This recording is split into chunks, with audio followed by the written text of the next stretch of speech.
Everyone in the village still talk about the day the prince stopped his horse in front of a small farm. Prince Ayo was rich, handsome, and kind. He lived in big palace with golden gates. But one sunny morning, while riding through the village, he heard a soft voice singing, "La la la, la la la, la la la." The voice belonged to Mira, a poor farmer daughter. She was feeding chickens, her feet dusty, her dress simple, but her smile was bright like the sun. Prince Ayo whispered, "Who is she?" From that day, the prince kept coming back. Mira was shy at first. She said, "I'm just a farmer's daughter. Why do you talk to me?" Prince Ayo smiled and replied, "Because your heart is beautiful." Soon, they became friends. Then their friendship turned into love. They laughed together, shared stories, and dreamed under the stars. But Mira was worried. What if the people hate me? She asked sadly. Prince Ayo held her hand and said, "Love is stronger than fear." To their surprise, many villagers smiled at them. An old woman said, "Love has no class." Children clapped and said, "You look happy together." Still, not everyone was happy. A jealous noble girl watched from afar away. Her eyes burned with anger. She whispered, "A poor girl cannot marry a prince." One night, Mira cried. "I don't want trouble because of me," she said softly. Prince Ayo replied, "I'll protect you, I promise." The village was filled with love, but also jealousy and secrets. And one secret was about to change everything. The next morning, the village woke up to strange news. "Did you hear?" A man whispered. "The king wants the prince to marry a royal girl." Mira's heart beat fast. She stood behind her father's farm and looked at the ground. "Maybe this is the end," she said quietly. But Prince Ayo ran to her, breathing hard. "I don't care about royal rules," he said. "I care about you." They met near the river where the water shined like silver. Mira asked with tears in her eyes, "Will you really choose me?" Prince Ayo nodded. "Yes, even the whole world says no." More villagers began to notice how true their love was. A farmer said, "The prince helped us like one of us." A mother said, "That girl is kind and respectful." But the jealous noble girl, Lady Zara, was angry. She went to the palace and told lies. "She's using magic." Lady Zara said she wants the throne. The king frowned. He loved his son, but he feared shame. "Bring the farmer daughter to me," he ordered. When Mira heard this, her legs shook. "What if the king hates me?"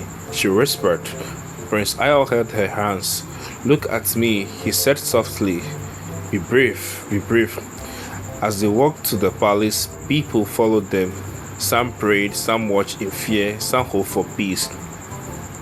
Inside the palace gate, the king sat on his throne.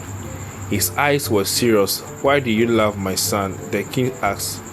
Mira took a deep breath, and just as she opened her mouth to speak, loud footsteps echoed through the hall. Everyone turned around in shock.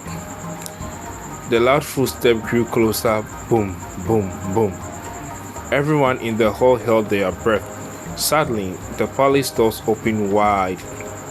An old man walked in. His clothes were torn, his face tired, but his eyes were kind. It was Mira's father.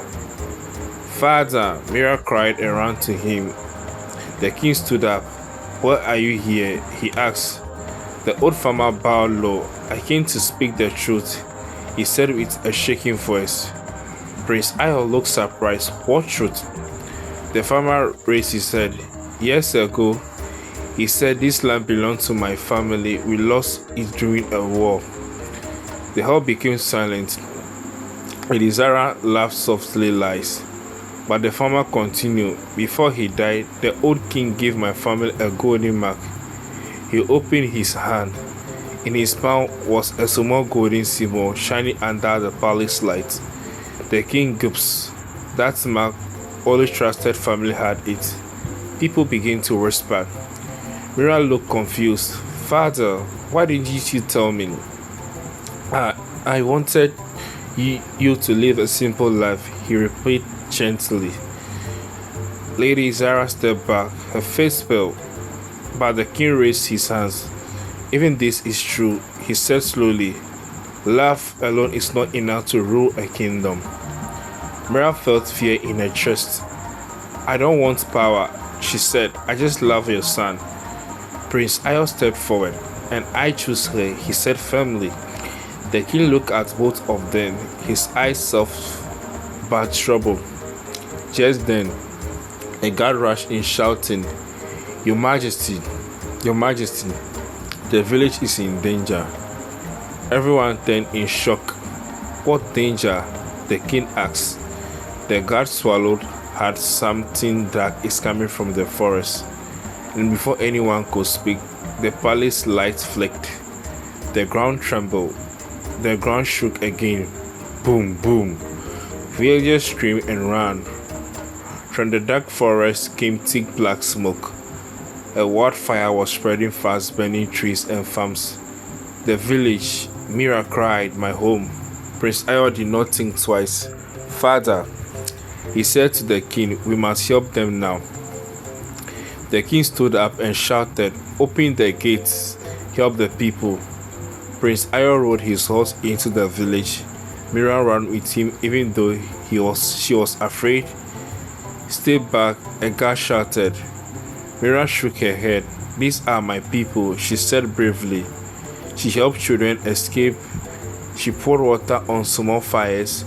She held an old woman's hand and said, You are safe. The villagers watched her with wide eyes. She is so kind. Someone said, She is brave. Said another. Prince Ayo walked beside her, coughing but smiling. You are amazing, he said. At least the fire stopped. The village was saved. The king arrived and saw everything.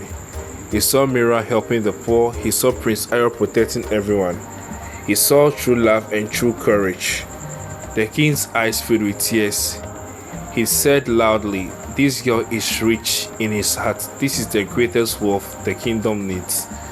Lady Zara lowered her head in shame and walked away quietly. The king held Mira's hand and said, Will we care for the kingdom with my son? Mira smiled through tears. If the people are happy, I'll be happy. The village cheers, love wins, they shouted.